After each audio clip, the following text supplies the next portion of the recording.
you need to tailor your resume in such a way that it looks like you have another 20 years of work left. Like, and I hate to say it, but it is the truth. You just need to get yourself in the door, and then don't even get me started on these stupid self-automated video interviews. What a piece of shit system. Is the thought of being imperfect keeping you from taking action? Welcome to Inspired Action for Imperfect Humans. Each week, we give you real-life stories and thought-provoking research that inspires your soul to live a more fulfilled life through your own actions. From the heart of Calgary, Canada, here are your hosts, award-winning coaches, Christopher Lawrence and Kyle Kalloo. Good morning, Kyle.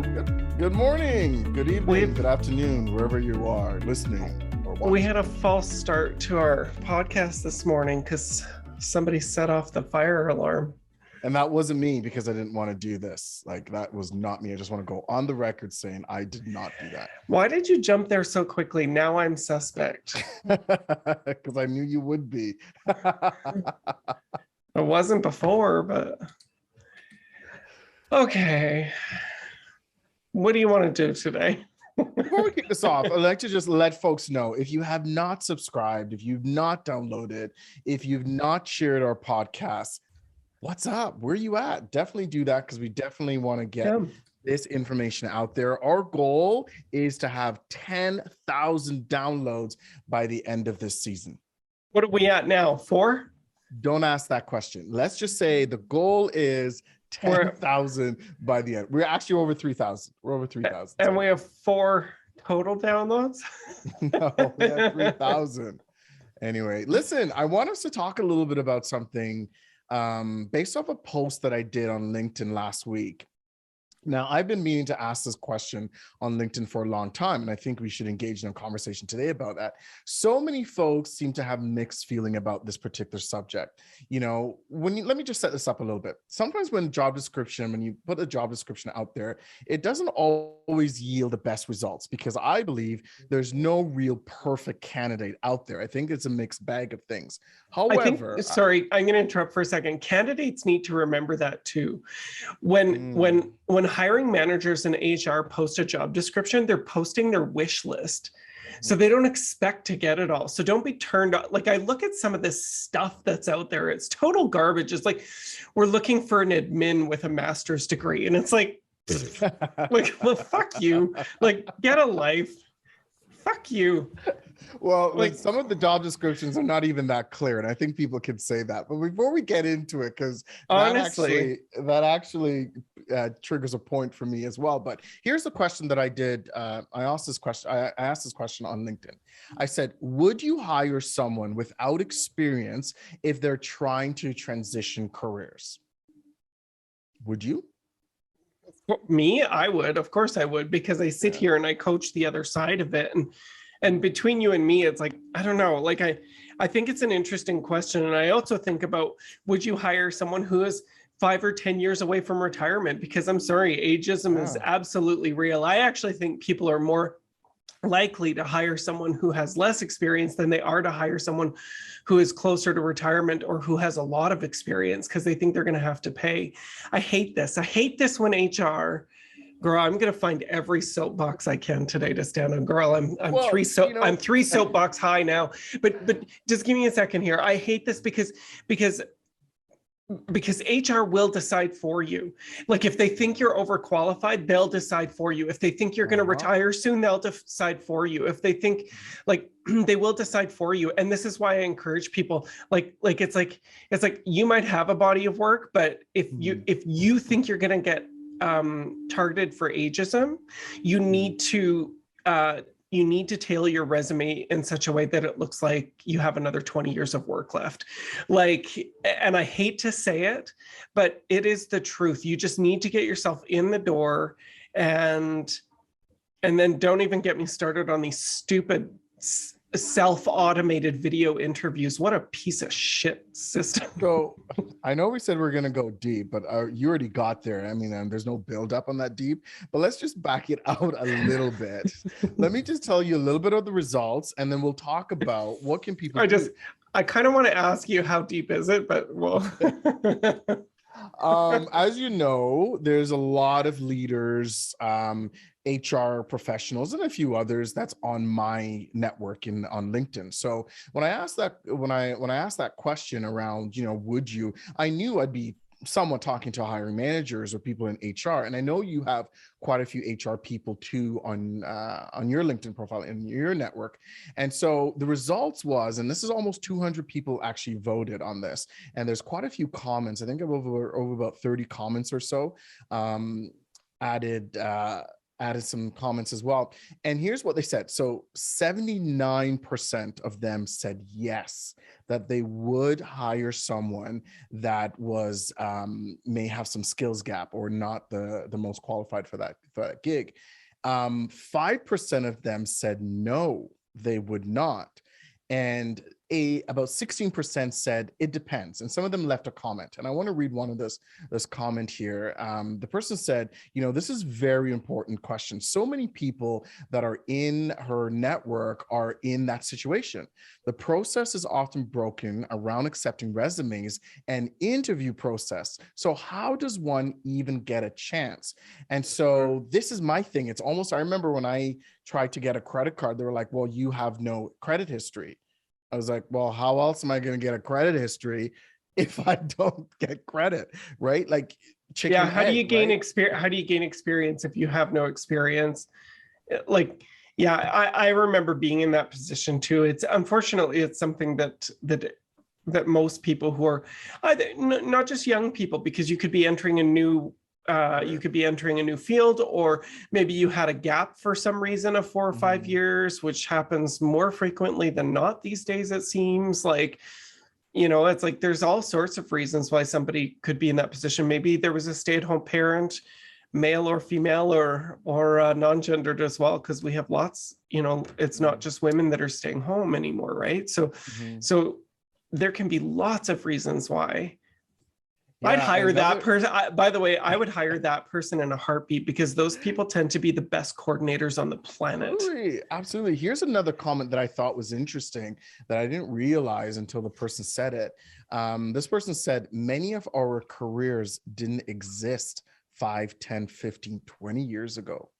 Yes. So there's been somewhat of a warp, I think, of careers now out there. And so you kind of have to look at, but how do they get, I know you jumped on this on your soapbox earlier, is how do you get past some of these ATS things, right? Or these other metrics and other software and other things out there, so someone could get in front of that person and say, listen, although it may look like I don't have the experience, I have a network of how I can learn and grow, or want to learn and grow, and I'm coachable. That was the other word that came up pretty strong in the comments on the poll, is as long as they're coachable, I would work with someone who's coachable or malleable any day versus someone who only just have knowledge and skills but may not be as coachable.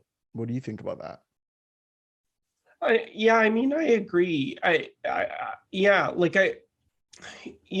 look at this situation and I'm just like, I think ultimately HR is broken. I think HR people are typically overwhelmed. They have too much to do. They don't get paid well enough.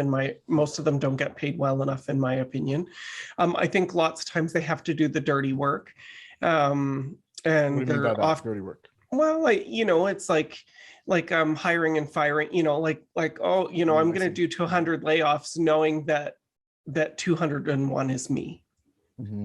Right? Wow. Like that I'm going to be let go next, right? So they often have to do that. So I feel for them, but HR needs an overhaul. Like we have totally over automated the process. They're like, why are we still calling it human resources? It's not human resources. There's nothing human about it. Like we call it people departments, and it's like, it's not even that, because there's a total lack of recognition of someone's human experience. So when you talk about like hiring someone with no experience, it's like, well, I mean, there's a point to be made here, but you look at where we're headed in North America, certainly with labor shortages and stuff like this. And they expect, certainly in Canada, that, the BDC said that they expect them to last off and on for the next 10 years. right? So that brings us, it's 2022 right now. That report came out in 2021. I think they're expecting them to last until 2031. Like think about that. Like, girl, how old are you going to be? Right. Girl, I think 70 by then. You'll be 76. You know, so I look at this and I find it, you know, so it's like they're not going to have any choice, because you are going to see warm body hiring and that kind of thing. I think there's something to be said. And honestly, I'm so glad it's going to be an employee market, you know, for a while, because it's been a long time since it's been an employee market. And I think that bigger companies are going to have to figure things out. It's not just going to be about pay. It's going to be about work-life balance. They are going to have to hire people with no experience. So for me, I'm not as worried about that actually as maybe, you know, your suggestion, like your reason for doing the poll, which, by the way, what was your reason for doing that poll? You know what? Because I think so many times, one, you know, because we do work in different capacity with clients who are either looking for a career change or looking to love their job again, or looking to get something from fulfillment out of their role. And I work with a lot of the leaders who are looking for that said candidate too, right? They want someone who's more fulfilled. They want someone who's going to be engaged in that work. And a lot of times, especially when you see some of these job descriptions, either they're, like you said earlier, this massive wish list. And sometimes there's nothing in the job description that really talks about the task, the things that they're going to be doing day to day. And because I have these conversations with some of my clients, there's a few of them said, oh, no, they have to meet the criteria. And there's some of them, speaking of HR, sometimes they said, I actually don't even know who else is in the pool, because HR scans it already and gives them what they think is the most qualified. And so I said to one client, but how do you know if the person with the right attitude, the right drive, the right willingness, have the willingness to do and learn and prosper? How would you know if they came to the table? And he said, I actually don't know, because the 4 or 5 names HR puts in front of me meets the job description that he did not create either, right? So already there's that disconnect. So in our own practice of having these conversations, I kind of wanted to see what was that network, my network was going to say about it. And because, like I said, I do have a lot of HR folks as well as, you know, leaders on there. And interesting enough, I was surprised by some of the folks who said no, because I really thought they were quite liberal in their leadership to actually look at what we talk about, the whole picture. And I just thought, really? But that's the world we live in, though, is that there's no thinking in shades of gray anymore, right? Like there's no thinking in shades of gray. You know what, Kyle, oh girl, we're going to get hate mail for this, but I'm actually going to, years and years and years ago, I started watching Dr. Phil. And so I don't anymore, but he wrote a book called Life Code. And so I'm going to go through some of the high level stuff, because I actually think that this is what's important right now for people, no matter whether you have no experience, whether you have lots of experience, whether you're re-entering the workforce, whatever it is. But so I won't take credit for this, certainly, but I think that there's some really good kind of advice in that book. And so he talks about the Sweet 16. Mm-hmm. And these Sweet 16 are rules for winning in the real world. That's what he says. I don't like the words real world, because it's like whatever my experience is my real world, whether I'm 5 years old and learning to tie my shoes. Yeah, and it's the world I'm in.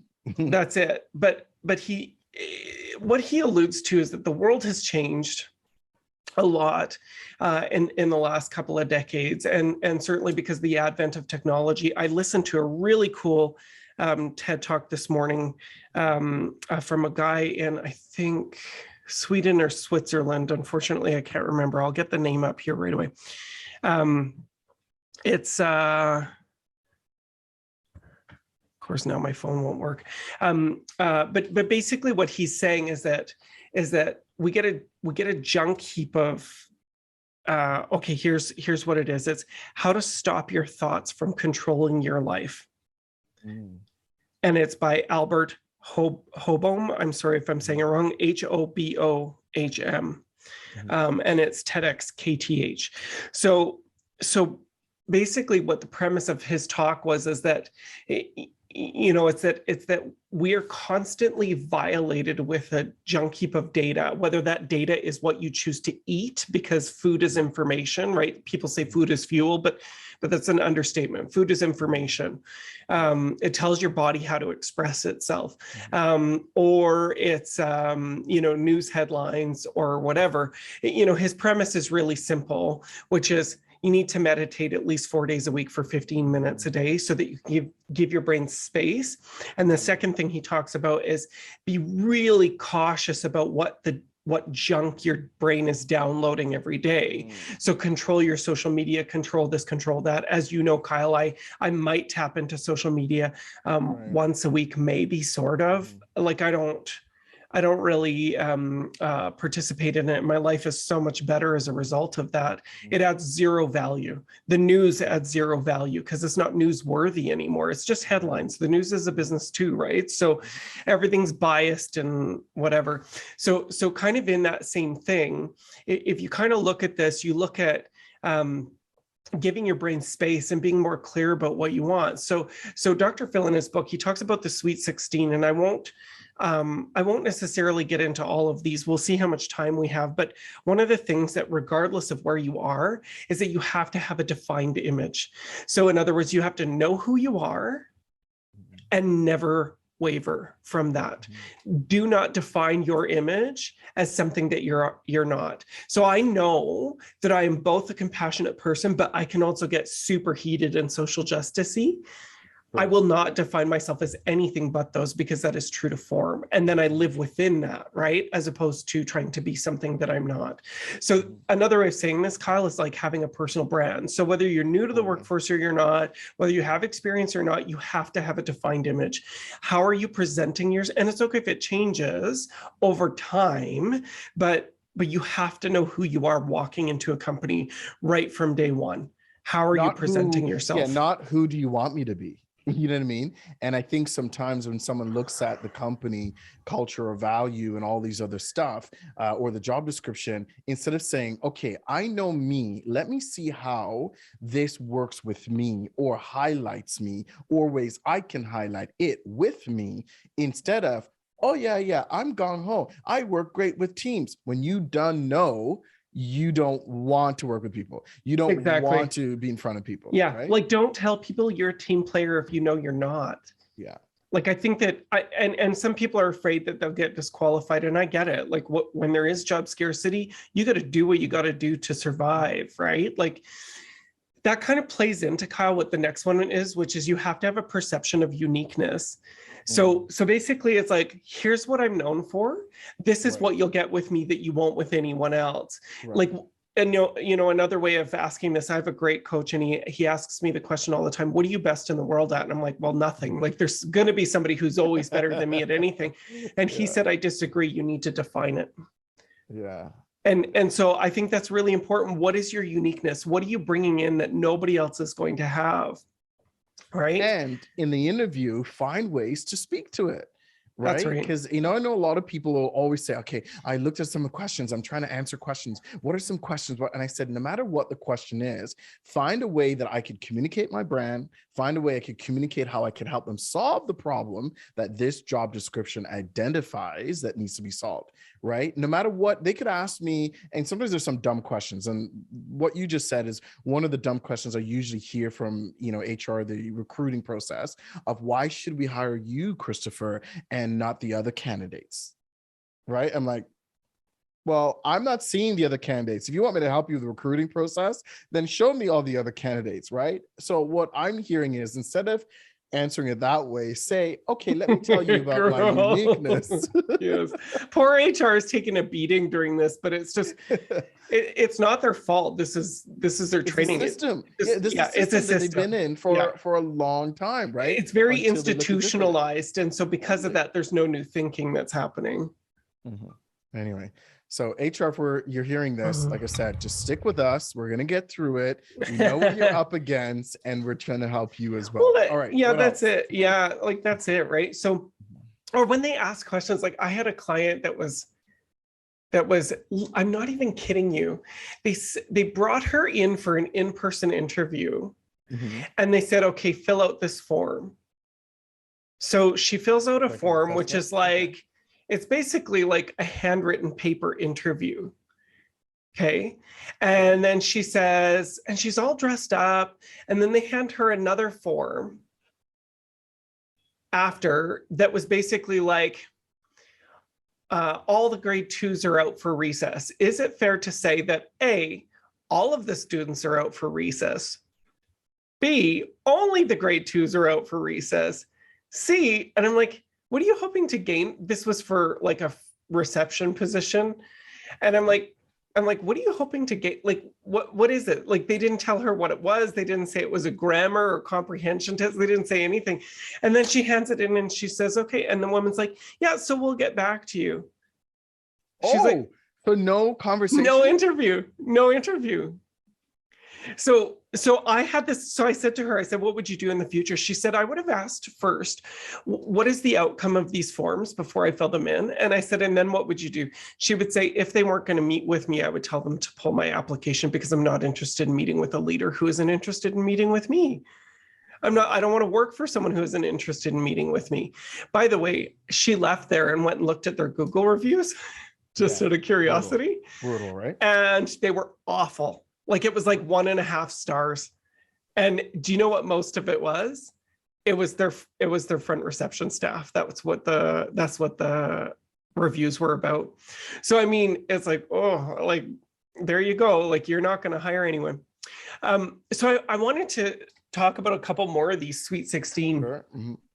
One of them is actually, so of course, perception of uniqueness, becoming essential is one. So it's like, you have to know what you're good at, and then, let them know that it's like, this is what I do, make yourself an absolute resource. The next one is actually knowing your real currency. So I think some people, this is so important. Some people attach it to a dollar amount, and don't get me wrong. I know that we all have our dollar amounts because we have financial goals in our life. All of us do, right? Even if you're socialist in the true sense of the word, you still have a currency. So what is that currency? And so I think you have to define that well for yourself. And lots of people will talk about paycheck, and it's like, but beyond the pay, like, what is the paycheck going to do for you, right? So knowing your real currency, like, I know my real currency, it's like, it's like, for me, time is really important. I want to have time to have a full experience on the planet. I don't, it's like, I'm not interested in working a bunch of overtime and not, whatever else. I think as a business owner, I do anyway, but part of my experience is like the experience I'm having is in that anyway. So that's good. Right. And he talks a lot about keeping things close to the vest. So not like, don't tell everybody what you're thinking, right? Keep some things close to your vest. If you're like me, you might need a confidant or two. But I think the idea, and then of course, staying in investigatory investigatory mode. I think a lot of people don't do that enough when they're interviewing, because they're like, are they going to hire me? Are they going to hire me? And it's like, are you going to hire them? Like, are you going to, like, is this the organization you want to work for? Can you work with these people? When you ask about their leadership style, like, I'm sorry, if I was in an interview and I had a leader that said, I say, so tell me about your leadership style. First thing is, if they fumble when they answer that question because they weren't expecting it, I have a problem already. It doesn't mean I won't work with them, but it's like, I'm sorry, what that tells me is that you haven't thought about it and defined it for yourself, which is concerning, because it means that you might be, like, they don't. That's it. It might mean that you're a bit haphazard about your leadership style if you're unprepared for that question. The second thing that I would say is that if I have a leader that tells me that it's like, I'm really, really hands off. And it's like, well, give me an example of what hands off means.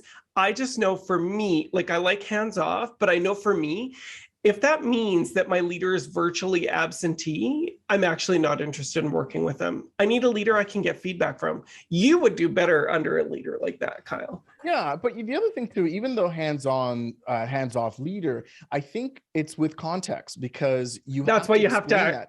You have to ask for the example. Exactly, because you can't. Or I have an open door policy. Don't give me the habitual language. That's habitual language. Tell me what open door means to you. When you say open door, like, Kyle, you have a great example of open door.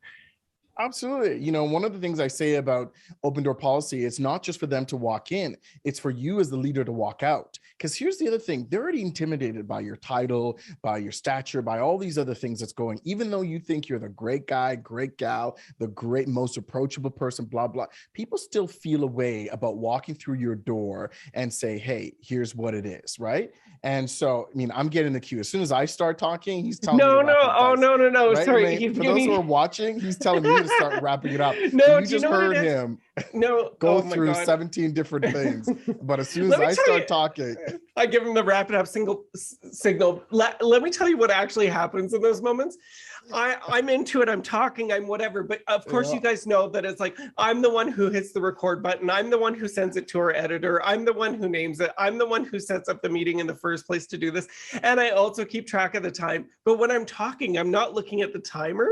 Mm-hmm. And so when you start talking, I look at the timer and I'm like, oh, like, we're at 20 minutes right now. So I want to wrap it up. So, I mean, if you took your lion's share of the responsibility, that would be different. Okay. You know, all I'm saying is that when you think about situational leadership, you can't just say you're hands off. There is an onboarding perspective because, like, you know, Christopher just said, feedback is essential, right? So when we think about, when we talk, coming back to expectations and people having experiences, there's a couple things you can do, because we're not just saying go hire people without experience. There's a couple things that you can do in the vetting process, the recruiting process, to find out, is this person the ideal person, or what should you be doing to the table? So I would say, as the employer, HR, hiring manager, number one, be clear with your job description.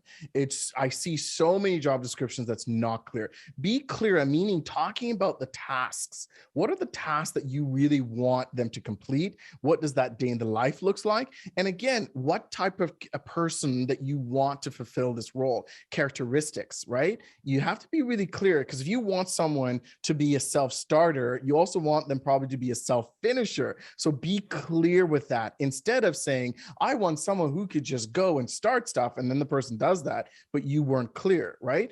And the other thing too is, I think as the employer, you also have to be able to evaluate their potential for learning, right? Measure and ask them questions about, you know, how can they learn? How can they, you know, what do they do normally when they are faced with something that they may not have experience in? Give them an opportunity. And I would say, for the person being the employee or the candidate, share exactly what Christopher just said. Share your brand, share how you're willing to grow and learn, and maybe just call to the table that, hey, it may look like I don't have a lot of experience. It may look, but here's some things that I know either is transferable or will be able to help in this position. Now, Christopher, would you not agree that it's their responsibility as a candidate to sell themselves? Or I 100% sometimes I think agree. they wait for, look at my resume though. Do they not see I have transferable skills? Like, you got to sell it. Resumes are skimmed at best. Very few HR people have the time to fully read resumes. Especially with ATS systems now, like with the resume scanning software and stuff. We have blogs about this on changemylifecoaching.com. You should check them out. Yeah, absolutely. So as you're thinking about it, we're curious to know what you think when it comes to, you know, I know sometimes situation will dictate. When it comes to experiences, we'd like to hear about some of your stories. Have you been successful in getting a job or transition to a different career that you did not have experiences with, or a lot of experience doing that job? And then employers, what would you tell someone who may not have a lot of experience or skill set? You know, how can they present themselves for you? What are some things that you'd like to hear? Would love to hear about that. And if you're not, again, downloaded this, sharing this, or just want to share some feedback, please do so. We need to hit 10,000, because I don't need someone, as you know, to tell me, you know, your goals are too high. You look how it is. It's so far out of the, like, guys, help a brother out. Okay. Download, share this so we can hit our 10,000 goals. Until next time, take care. Bye. It's our goal to build a global community of inspired action takers, and we can only do that with your help. So if you love inspired action, please leave a review on your favorite podcasting app and share us on your socials. You've heard from us. Now we want to hear from you. Go to inspiredactionpodcast.ca and tell us, what is the inspired action you took this week? Next week on Inspired Action for Imperfect Humans. But it's interesting because I always say, it's like, I don't want surprises. If you're upset about something, you need to tell me. And I know that that can be really hard to do, but I don't want surprises. I don't want you to quit this organization or leave this organization and me to find out 10 months later that you hated me as your leader and you didn't tell me why.